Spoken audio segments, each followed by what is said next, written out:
Ms. Hames, will you please call the roll? Mr. Fabiano? Here. Ms. Powell? Present. Mr. Martucci? Here. Ms. Swope? Here. Mr. Vecchia? Present. Mr. Perrin? Here. Mr. Capabianco? Here. All right, Ms. Swope, will you please lead us in the Pledge of Allegiance? Remember.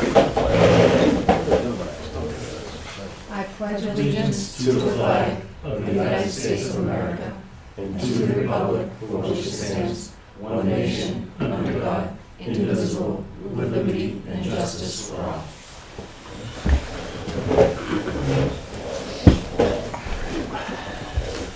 Do we have any delegates and visitors this evening? No, not this evening. Do not. Any public comment? Do not. Going over the minutes for our last meeting, January 22nd, 2018. Do we have a motion to approve the minutes? So moved. Second. We have a second. Any discussion? All in favor? Aye. Opposed? Abstentions? The ayes have it. We do have some payroll warrants this evening. Warrant SVW 18-13, the amount of $288,442.88. And we also have a payroll warrant SPW 18-13 in the amount of $691,205.52. Do I have a motion to pass both of those together? Motion. Motion by Mr. Parent. Do we have a second? Second. Any discussion? Was that first amount, is that correct? It's 298, actually. Oh, it says on The here. warrant is 298, 442.88. It says 280 on there. So that's just a misprint Yeah, you gotta on go on ahead. the It's a agenda. misprint. Misprint on the agenda. Misprint on the agenda, okay, so Go by the Amend my warrant. motion to be 298, 442.88. motion by Mr. Perrin, we had a second by Mr. Vecchia, Yes. was that? Any discussion on the motion? All in favor? Aye. Abstention, opposed? Abstentions? Abstain. It's abstain. Two abstentions, That's abstain. okay. So let's pass these along.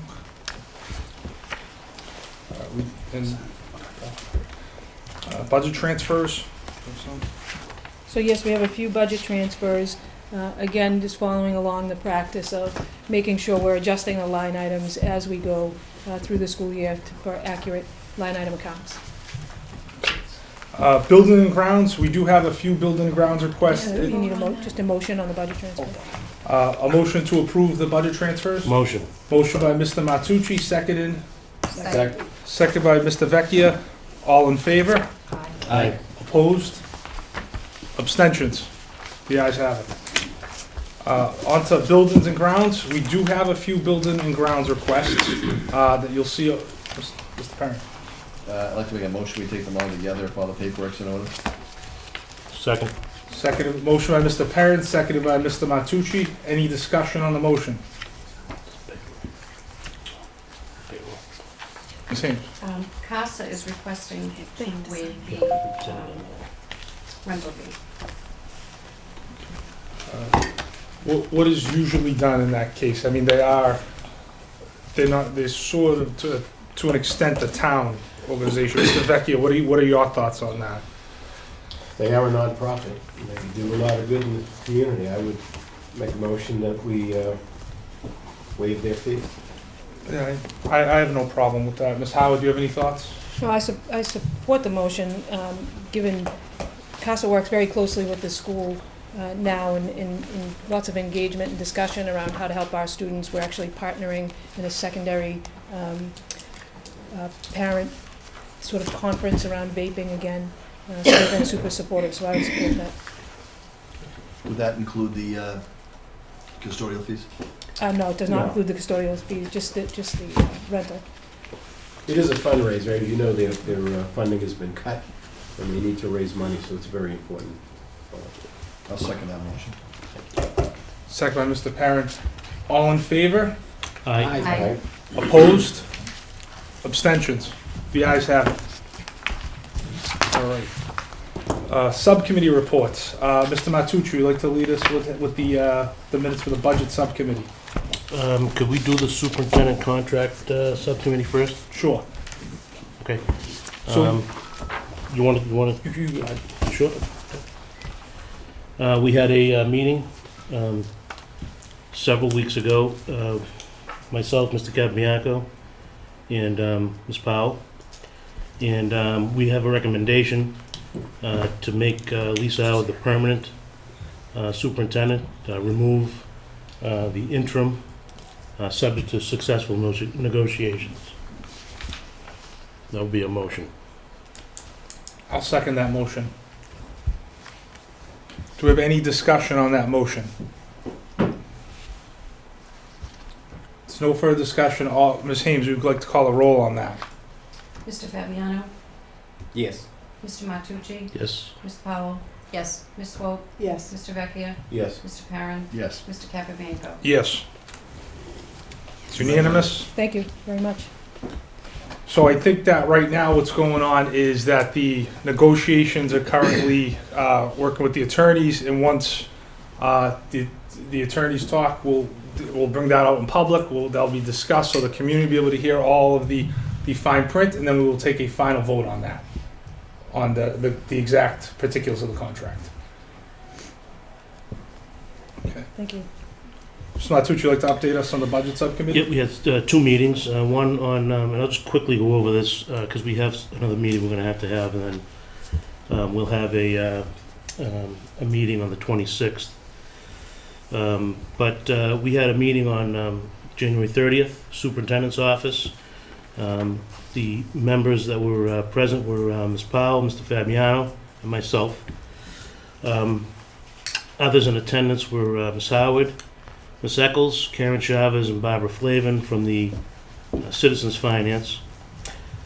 We covered a couple of topics that afternoon, and one of them being how we ended off last year, which is important to find out where we are, to start the new year. But anyways, we went over that, and we also started to look at the projected fiscal 19 budget. Without getting into specifics, we talked about what we're going to need to stay level funded, move the district forward. So we're going to probably have a couple of different budget proposals, maybe 2.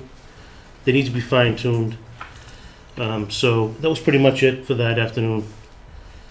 We also had another meeting on the 5th, which at that time, the exact same people were in attendance. And we talked about more about the fiscal 19 budget again, and the proposals that we're going to be putting forward to the town. To stay level service, again, it'll be a little more fine-tuned, so we need another meeting to find out what the exact numbers will be. Ms. Howard and her leadership team have met.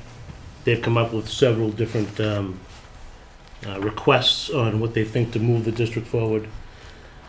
So again, I think the way it looks, that we'll be making 2 budget proposals. One would be the level service, and the other one will be what we think would move the district forward, with the input from the leadership team.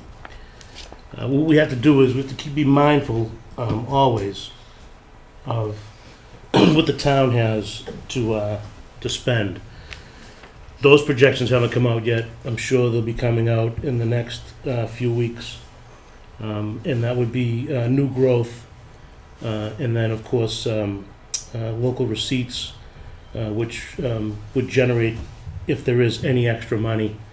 And again, based upon the last several years, things have been pretty good, and the way the town has budgeted has been really good, and what they've done in the council and the town manager, in how they've taken the extra money that they have and not spent it, but have put it in these stabilization funds, which is really important. Our bond ratings improved tremendously, and things like that. But I think that we have to be mindful of that. There are other town departments when we do make our proposals. So I know that Ms. Howard and her team has been working really hard on this, and I think at the next meeting we'll be able to sew everything up and probably give a good solid number of what we're gonna be doing as far as proposals go. So, thank you.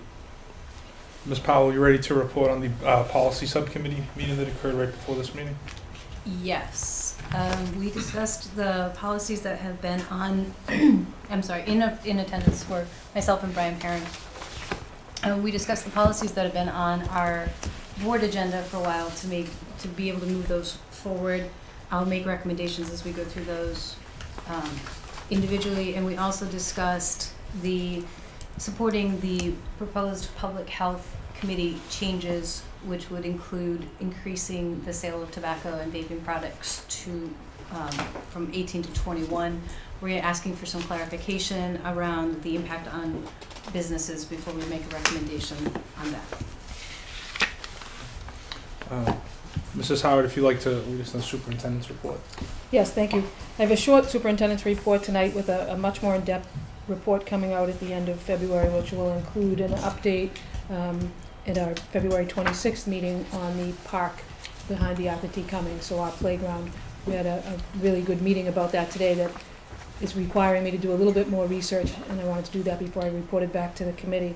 But one of the ongoing issues that we've had has been the pipe leak at the middle school, so just a little update on that. HMFH requested a visit to assess the pipe breakage, and they had provided us with a report from Russo and Barr, which is the company that came out to do the assessment of the damage.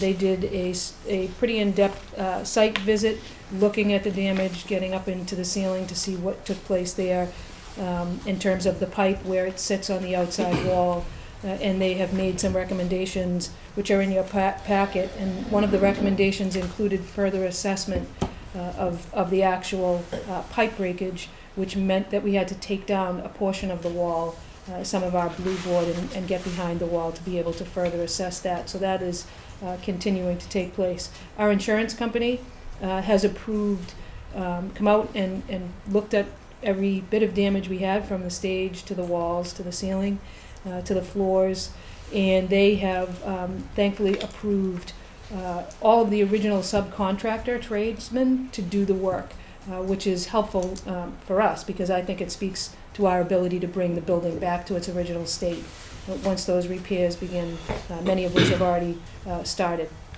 So the drywall and the stage were our two biggest cost items. So repairing the drywall after we had to take down portions of that wall to get in and take a better peek at the pipe and to clear up some of the damage on the side of the wall, and the stage. So the insurance company is going to pay for those services directly to the vendors, which will be helpful.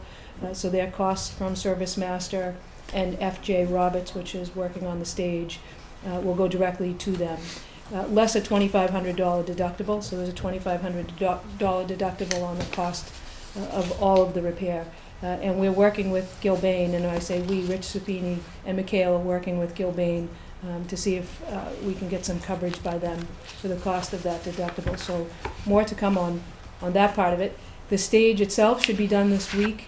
It's taken a long time. It was devastating to see that stage underwater after watching such great productions on the stage. So it's put a little bit of a hold on some of our work in the theater, but we're hopeful that that will be done by the end of this week, as well as the rest of the drywall should be completed this weekend. And then there's 5 other vendors that will be coming in to work on some electrical and some other minor issues that we have as part of the finishing up of the insurance claim.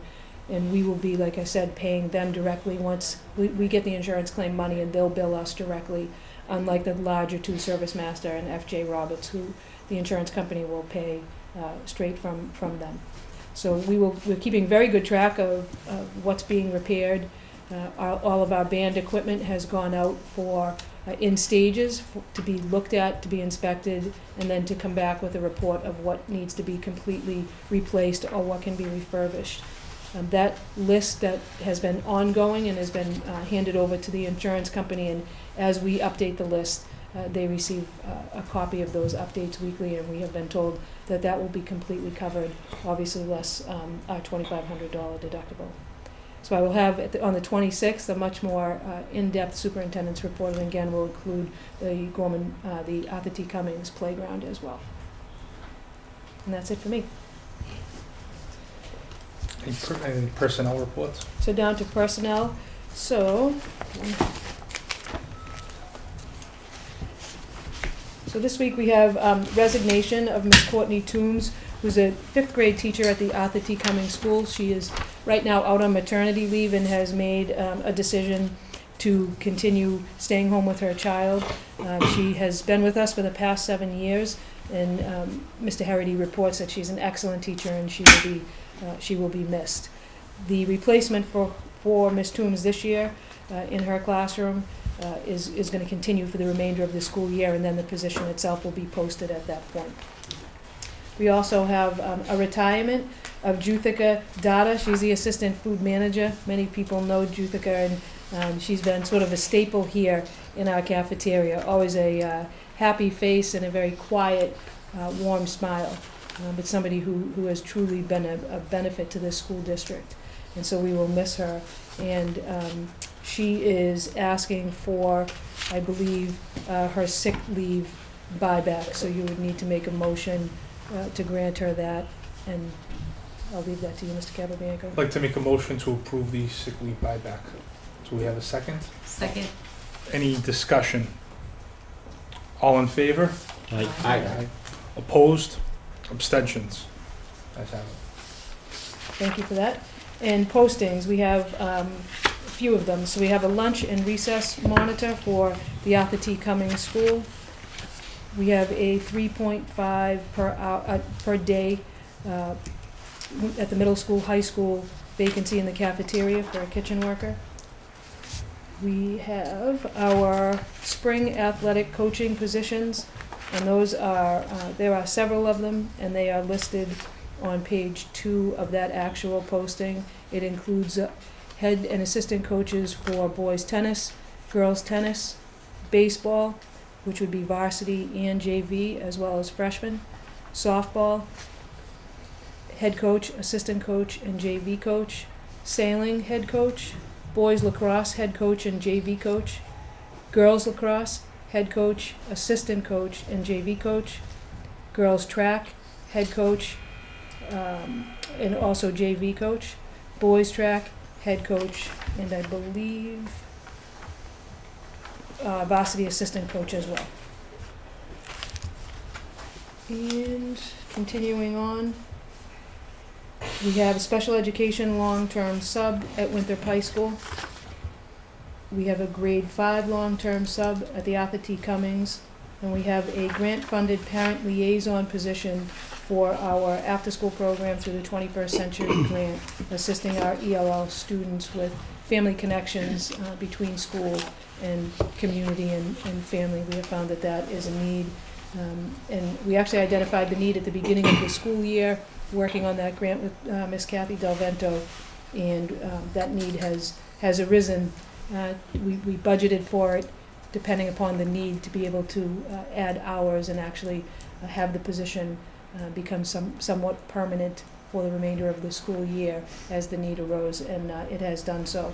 So we have had several parents asking for support around after-school activities, but also that connection between students whose parents do not speak English, and being able to understand things like the school calendar, how to get information about after-school programs in the community, things like youth hockey, youth baseball, and any of the other community-based programs that we have. Oftentimes our parents are reporting to us now, more so than ever, that they're struggling with how to reach out. So the parent liaison would be somebody who could help support them in that way, find another member of the community that may speak their language as well, and tie them in so that they have wider access to community and things outside the community, such as some of the ESL courses that take place at Revere High School. We had a nice meeting with a community member who lives here in town, who is an ESL teacher in Revere, and she came and offered some support. So that kind of information would go directly to this parent liaison, who could then outreach to our families at all levels. So we're super excited to be able to do that through a grant. And in terms of leave of absences, thankfully we have none. Mr. Perrin? Leading into the unfinished business, I just wanted to bring up new business. I'd like to renew my motion from a year ago, where we put a moratorium on naming buildings and grounds. Second. Motion by Mr. Perrin, seconded by Mr. Martucci. Any discussion on the motion? So what's the motion? I'd like to put a moratorium on the naming of facilities for at least 1 year. Became a huge distraction when we opened the high school, middle school. Any discussion on the motion? I don't think necessarily we should put off things like that, but what's the negative side of it, having those discussions? The negative side is we had everything from classrooms to gymnasiums being named over and over. It becomes a full-time job going through these things. We can always override it if something comes up, our own policy, but I just think as a practical matter, we spend way too much time with these new facilities, coming up with naming of each room and everything else, science rooms and everything, and every other facility. So it just becomes a huge distraction and a lot of time involved. Isn't there a town committee that does that as well? Could we put it in their hands, or? Well, Right, so it's not on the school building. The school and the town property are two separate properties. Right, but if we're gonna continue to put it off year after year, why not just say, okay, let's give them the opportunity. The reason why it's happening is because we have two new facilities, the middle school, high school, and also the new athletic facility. So it's just gonna become a huge distraction coming into it. It's not that we're trying to put it off. We can always accept these applications, but I think it's best to put forward a moratorium so that we're not wasting our time for every single time someone feels as though it should be done. Right, but if we're gonna put that out there this year, another year, and then next year, the same thing's probably gonna come up, why don't we make that decision to say, give that committee the opportunity, so it's not taking up our time, so it's not something that, or do we not feel comfortable letting that go and having someone else make that decision? I think it's something that should stay in our hands, because it's the school facilities, and I don't want to lose that capacity. Do we have any requests now? To my knowledge, there's no formal, I mean, we did receive a few emails last year, but there's no formal requests. Okay, so we don't, We could overturn it at any time. At any time with the vote, we could overturn that moratorium in the policy. okay. So your thought, Brian, is just that we want to not be inundated with, Yes, with the new field facility opening soon, and before, we just, so once it's open, once we've had some time a to, year to kind of let things settle, it does settle. It's about the kids, it's not about the naming and the glory of having a name put on a building or a classroom. It's about the kids, and I think we take a year, let the dust settle on the construction, and then make decisions as they come in. okay. Brian, how have we decided in the past whether a name would be placed on a building or not? We receive emails, letters, recommendations, and then they go to the committee to look through and see if our policy, if it fits the policy. We have a policy Oh, okay. that guides and directs that, in which we just reconsidered, but are not recommending any changes at this point. But we don't have a separate committee, we have the school committee. Right. Do you think it's wise that we do have maybe a subcommittee of the school committee? I don't think it hurts to have a subcommittee just to kind of wade through them as they come in and make sure that Because they in fit the the past, policy. it's been somebody makes a motion some night, you know, and it just. Right, I think it just flies needs through. more discussion and more, I think that's probably the way we should go. We should go to a committee and let it go through due process, let them look at it, let them study it, let them even hold a hearing, for that matter. Get the input from the community, instead of just having them show up one night on the agenda. well, that's my concern, because I mean, That would be my recommendation. so can I amend my motion? I would make a motion that we do have a moratorium for a year and also create a subcommittee, Or what if it could just fall under the policy committee or the buildings and grounds committee? building and grounds would be fine. I think that's, But could we have the policy set by the policy committee first and then under the buildings and grounds? It's already set. We would have a policy. Well, we have a policy now, so Yeah. I think we would just need to then amend the policy to say that all requests go to buildings and grounds. Okay. should we like to amend your Is that the motion? motion? So my motion is that we put a moratorium in for 1 year on school properties being named, and also that it go to Buildings and Grounds to investigate the party being requested and make sure they fall within the parameters of the policy that we have in place. So we have a second by Mr. Martucci. Further discussion? Just as the Buildings and Grounds chair, I personally would rather just continue it and take it on and not put it off for a year. That's just my opinion. Any further discussion? So you don't want to have a subcommittee on that? I want to have the subcommittee come through us, but I don't want to put a 1 year moratorium. Okay. Ms. Hames, will you please call the roll? Mr. Fabiano? No. Mr. Martucci? Yes. Ms. Powell? Yes. Ms. Swope? Yes. Mr. Vecchia? Yes. Mr. Perrin? Yes. Mr. Capabianco? Yes. Moving on with unfinished business. Now that we have a full committee, we're very happy that Ms. Swope has joined us. All of the subcommittees have now been appointed. You could find the most updated list inside your packet, and I believe they're posted on the school website. Sorry. I'd probably like to review us on the other policies here. Yes, on the naming, we now need to, we'll take that into the subcommittee so we Yep. can make that change. The chemical health policy violation, the chemical health violation policy, there is no change to that, so that does not need to be continued on our agenda.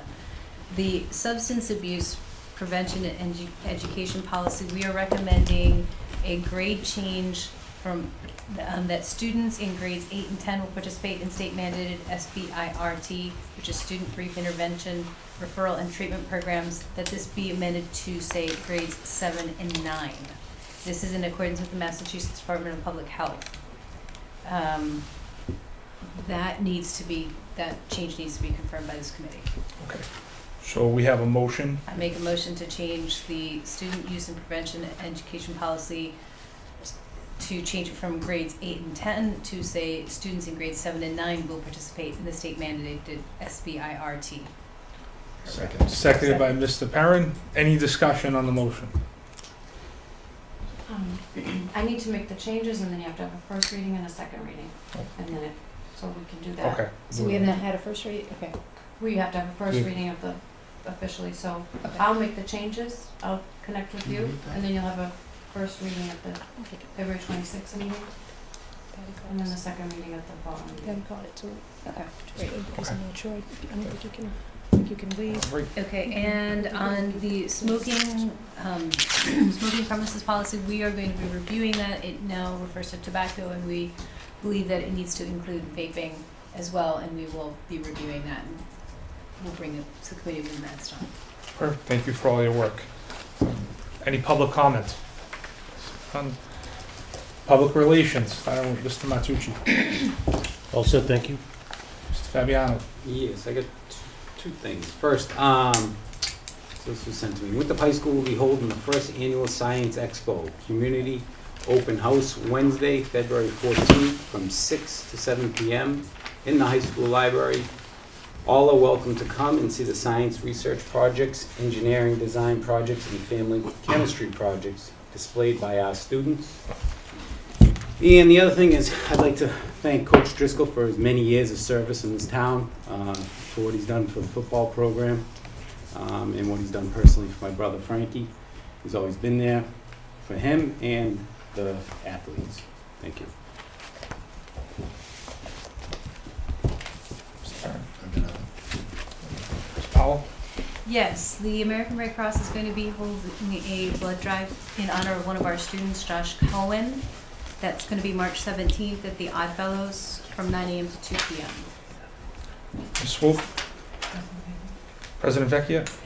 Yes, PASA is holding a presentation at the high school, the high middle school, March 8th, on vaping and e-cigarettes. Very important that parents take the time, attend this important meeting, answer questions, get questions answered and so forth. It's more of a problem that you think it is, so that's one thing.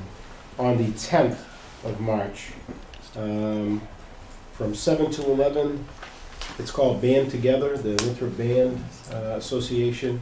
The parents have got together for a fundraiser.